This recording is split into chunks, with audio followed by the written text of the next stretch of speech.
l'arnaque du trading graphique ou encore analyse technique. Aujourd'hui, c'est une vidéo exceptionnelle où je vais aborder un sujet qui n'est pas facile à entendre pour certains.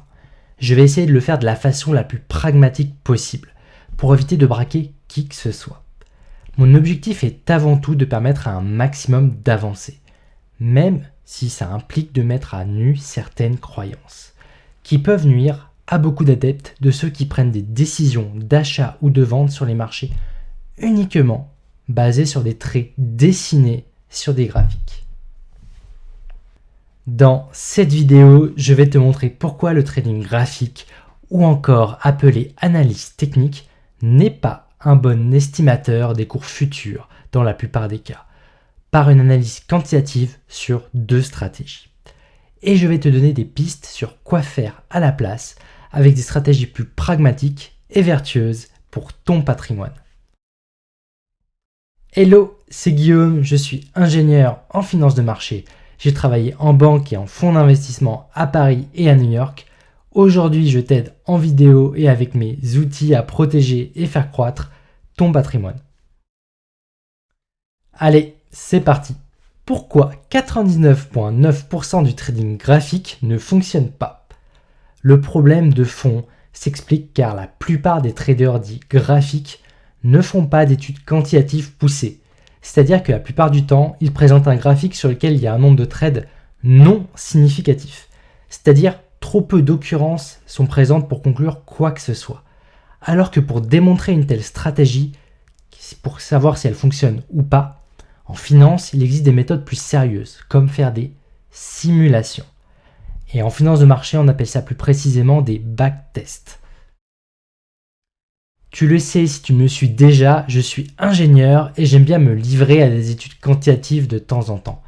Du coup, pour appuyer cette vidéo, je me suis livré à plusieurs analyses de stratégies dites graphiques. D'abord, la stratégie RSI, qui est appelée Relative Strength Index, qui mesure la vitesse de changement de mouvement de prix et qui indique notamment, selon des barrières activantes, si un titre est suracheté ou survendu. On appelle aussi cet indicateur technique un oscillateur. Ensuite, on va regarder une autre stratégie dite triple EMA, qui désigne 3 courbes calculées à l'aide de moyennes mobiles exponentielles qui, lorsque certaines courbes de différentes périodes se croisent, on a un signal d'achat ou de vente. Alors voilà, ces stratégies sont ce qu'elles sont, ces stratégies dites graphiques. Le but, c'est pas de t'expliquer exactement comment elles fonctionnent, mais plus te présenter mes résultats une fois que j'ai analysé, simulé par des backtests, ce qu'elles donnent concrètement.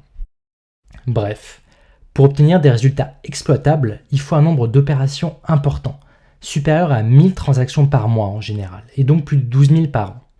Tu verras que certains adeptes du trading graphique ou technique ne font pas en fait suffisamment de tests sur des différentes transactions, et en fait prennent quelques points et disent voilà, basé sur 3 échantillons, alors c'est vrai. C'est pas comme ça que ça fonctionne dans la réalité, il faut prendre un nombre d'échantillons qui est important. La significance, c'est le nombre de transactions suffisamment important pour que une analyse puisse dire quelque chose, pour qu'on puisse avoir un bon indicateur de confiance, si tu veux, que ce qu'on observe peut ou pas se répéter. Comme sous-jacent de l'étude, j'ai pris la paire FX la plus échangée au monde, qui est aujourd'hui l'euro USD. Ensuite, j'ai regardé l'indice américain des actions du S&P 500 et l'indice français du CAC 40. En termes d'unité de temps, j'ai basé mon analyse en intraday, donc sur des trades réalisés dans la journée, sous une fréquence d'étude de 5 minutes, 15 minutes, 1 heure et du 4 heures. Alors pour les FX, j'ai pris une période de 20 ans et sur le marché action, j'ai pris une période de 50 ans. Comme ça permet d'avoir différents contextes de marché si tu veux, avec des périodes de forte inflation, d'inflation plus basse, des périodes de récession économique, de croissance. Parce que prendre que des périodes qui pourraient arranger une stratégie, ça biaise l'effet, parce qu'il faudrait être sûr que dans le futur, on ait la même chose qui se passe. Et ça, c'est pas certain. Allez, on a assez fait durer le suspense, je vais te livrer les résultats de mes analyses. On arrive à un taux de succès pour ces 2 stratégies de l'ordre de 50%.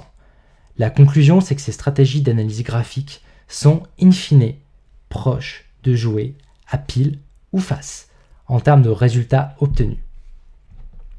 Petit nota bene, je précise que j'ai fait un calibrage de chacune des stratégies sur leurs paramètres techniques, comme la période des EMA ou du RSI, à l'aide d'une période d'entraînement sur 40 ans et d'un set de données de validation sur 10 ans, qui est bien sûr différent, afin d'éviter les problèmes d'overfitting qui biaisent les résultats, et aussi pour éviter un paramétrage aléatoire qui biaiserait aussi les résultats. Au passage, je vais te préciser ce que c'est l'overfitting. En fait, c'est une problématique en data science, en analyse de la donnée. Ça arrive lorsque dans une étude, tu as un modèle qui est entraîné et validé sur les mêmes données. En fait, l'analyse, elle est complètement biaisée parce que tu surentraînes ton modèle pour qu'il marche super bien sur un temps donné. Et en fait, c'est normal que ça marche bien sur l'espace de temps sur lequel tu l'as entraîné. Et ça garantit en aucun cas son efficacité sur une autre période de temps. Donc du coup, alors on parle d'overfitting lorsqu'un modèle en fait surperforme en théorie et qu'en fait en production, dans la réalité, on n'observera jamais en fait ce type de performance. Et c'est bien entendu là-dessus que surfent certains influenceurs finance sur YouTube par manque de connaissances, je pense, sur le sujet. Alors, on va quand même voir le cas des 0,1%, parce que tu sais, je t'ai dit 89,9% au début. Donc, on va quand même expliquer qu'il y a quand même un mais. Donc, le mais, c'est sur le 0,01% des cas. En fait, sous certaines conditions de volatilité, de volume, certaines stratégies donnent en fait des résultats qui sont exploitables en backtest. Ça veut dire que sur un nombre de trades qui est bien supérieur à 10 000, par an, on arrive à 67% de taux de succès, ce qui peut commencer à être étudiable pour passer en production. Alors, cependant, en fait, ça requiert toujours un nombre d'opérations qui est très élevé, donc pour un humain, c'est moins facile, et que ce modèle ne prend pas forcément sens aussi parce que ça reste basé par des traits sur des graphiques. Donc il y a quand même pas mal de risques sous-jacents de ne pas comprendre sur quoi tu es en train de traiter. Alors bien sûr, c'est pas réalisable sans expertise en trading algorithmique parce que tu vas pas lancer une stratégie comme ça, même opérationnellement il y a des risques, et quand bien même ces stratégies sont étudiées en fonds d'investissement, spécialisés en trading algorithmique par exemple, généralement on préfère assez loin d'autres stratégies qui sont plus rentables, moins risquées, plus compréhensibles, donc qu'on arrive à comprendre les mécanismes qui font que ces stratégies gagnent de l'argent, et pas seulement basées sur un paramètre, sur des traits sur un graphique. Voilà. Alors, en conclusion, qu'est-ce qu'on peut retenir comme bonne pratique à tout ça pour la suite? Alors, je vois plusieurs aspects. Le premier, c'est que le point qui a le plus de valeur sur une courbe, c'est pas forcément le passé, c'est le prix à l'instant T, le prix au présent. Ça a plus de valeur comme information pour pouvoir prendre une décision. Ensuite, en deux, faire une estimation d'un prix futur, ça doit reposer sur une analyse qui est cohérente, qui est mécanique, de ce qu'on peut attendre raisonnablement dans le futur, avec par exemple des indicateurs qu'on appelle leading indicators. Donc en français, on dit indicateur en avance. Je vais te donner un exemple pour que ce soit plus clair. Les carnets de commande d'une entreprise. Tu comprends bien que si une entreprise double son carnet de commande, pour une marge constante bien sûr, c'est un meilleur indicateur de résultats futurs, de chiffre d'affaires qui va augmenter que n'importe quel trait graphique que tu as sur un graphique. Et donc, ça te donne en fait que le carnet de commande double de meilleures perspectives pour l'entreprise.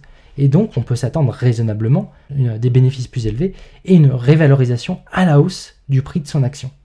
Alors, on a bien sûr d'autres exemples, comme des indicateurs sur du chiffre d'affaires, tels que la signature de nouveaux contrats, l'obtention de certains appels d'offres, etc., qui font gagner des parts de marché sur une entreprise par rapport à d'autres concurrents.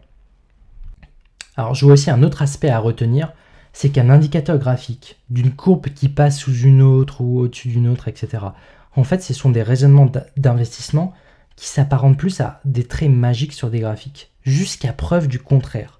C'est-à-dire que il faut faire une étude plus poussée, quelle que soit sa thèse personnelle d'investissement, pour éviter d'investir en hasard sur des courbes. Et enfin, au final, de façon générale, dans la vie, ça arrive à tous de penser que quelque chose est vrai, et de se rendre compte qu'un jour, c'est pas aussi vrai que ce qu'on pensait au début. Et encore une fois, ici, il n'y a pas de jugement, tout le monde peut se tromper. Le plus important, c'est d'apprendre et d'assimiler pour avancer. Si ça fait 5 ans que tu pensais que le trading graphique, c'était quelque chose de logique, louable, etc., et là que tu commences à avoir des petits doutes, fais des recherches, renseigne-toi, et surtout, pose-toi des questions. Le plus important, c'est ça. C'est qu'en fait, ça appartient, c'est une responsabilité individuelle de mettre à jour ses connaissances pour pouvoir faire des progrès significatifs dans un domaine. Et ça, la remise en question, l'introspection, c'est utile pas seulement en finance de marché. Voilà. J'espère que cette vidéo a pu te faire avancer en confirmant ce que tu pensais ou en te faisant réfléchir sur ce sujet. Dans tous les cas, n'y voilà s'il te plaît rien de personnel, c'est un sujet qui est important, je ne pouvais pas le laisser passer sous silence, et si pour des raisons qui t'appartiennent tu n'es pas en accord, c'est déjà super d'avoir écouté jusqu'au bout cette vidéo. Et aussi n'hésite pas à échanger avec moi sur ce sujet, que ce soit en commentaire ou par email ou sur des réseaux sociaux, si tu en ressens le besoin. Voilà. Si tu es déjà abonné, tu peux, si tu le souhaites, activer les notifications pour être tenu au courant de la sortie de mes prochaines vidéos, où j'analyse des actions à croissance, à dividendes. Bien sûr, si tu n'es pas encore abonné, tu peux passer à l'action, hop, avec un simple clic. Ça pourrait être significatif pour ton patrimoine. Aussi, je mets à disposition gratuitement des outils de gestion de portefeuille en ligne sur guistamp.com. Tu en as sur les actions à dividendes, sur des ETF. J'ai fait aussi un outil de gestion des liquidités pour savoir combien tu peux investir, calculer ta réserve de secours. J'ai fait aussi un petit produit, donc tout ça c'est gratuit, pour savoir si oui ou non tu peux faire un investissement locatif à tel pourcentage de rentabilité, etc. Je te laisse découvrir tout ça sur guistamp.com. Sur ce, restons pragmatiques. Allez, ciao!